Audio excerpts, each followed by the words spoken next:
conta uma coisa, como é que você entra na área da neurociência? Como é que surgiu isso daí? Me conta. Então, isso aqui, na verdade, assim, a neurociências ela surgiu depois da minha faculdade. Tá, Quando eu comecei a fazer faculdade, né, eu sempre gostei muito é, da área de resolver problema. Então, assim, na minha vida toda, eu sempre fui muito de resolver problema, eu sempre fui aquela criança que gostava de fazer experiência, de achar o porquê das coisas, né? A minha mãe fala que desde pequenininha tudo eu quero saber o porquê. E quando eu entrei na faculdade, logo eu comecei a trabalhar como auxiliar de turma num colégio particular, né, da minha cidade.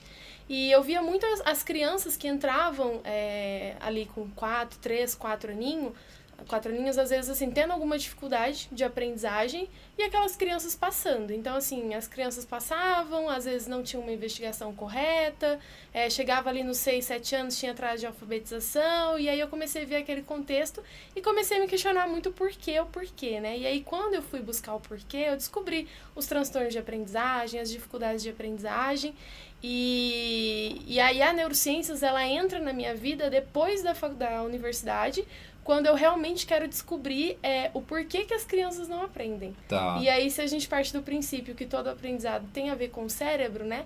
Então, assim, falando de cérebro, Tudo faz tudo sentido. faz sentido. Então, a minha curiosidade era saber como o cérebro funciona, Tá, por que não funciona, e quando não funciona, assim, de uma maneira bem grosseira, né? óbvio. Porque na área da medicina, né? Não entra na área da medicina porque é uma área que envolve muito ali, né, a questão dos componentes do cérebro, enfim, mas a minha Sistema área é mais... nervoso e tudo mais. Exatamente.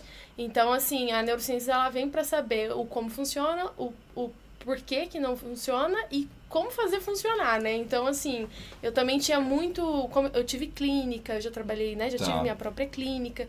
Então, na clínica eu tinha muito isso, né? Então, eu fazia a avaliação e fazia a intervenção também. Então, a partir do momento que a gente tinha um laudo da criança, a gente também intervia para aquela criança aprender, desenvolver, enfim. E aí a neurociência surge Olha que nesse demais. contexto E vamos ficar um todo. pouquinho mais nesse caminho aqui. Antônio, seja bem-vindo, querido. Uma boa noite para você e todos os demais que estão conosco aqui também. Bem-vindos.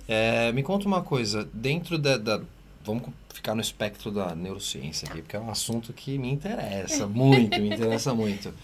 Do que você tinha na clínica de patologia, qual era a mais recorrente que você pegava ali, que vocês estavam atuando?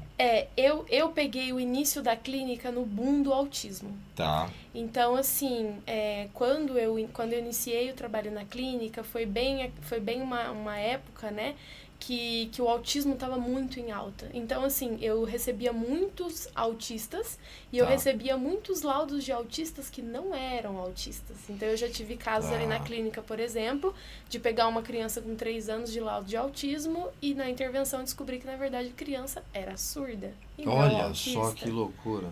E isso é uma coisa muito interessante, assim, pra gente...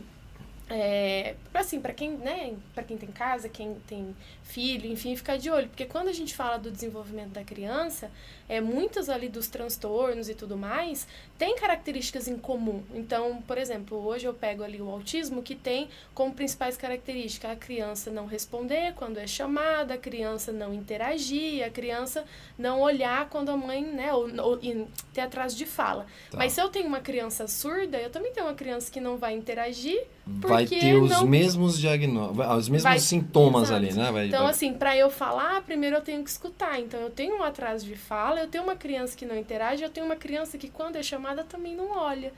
Porque ela não escuta. Então, assim, acaba sendo características muito próximas do autismo, né? Então, muitas crianças chegaram lá imaginando que era o autismo e nem pode- todas eram. Exato, mas assim, quando eu iniciei a clínica, o boom era esse.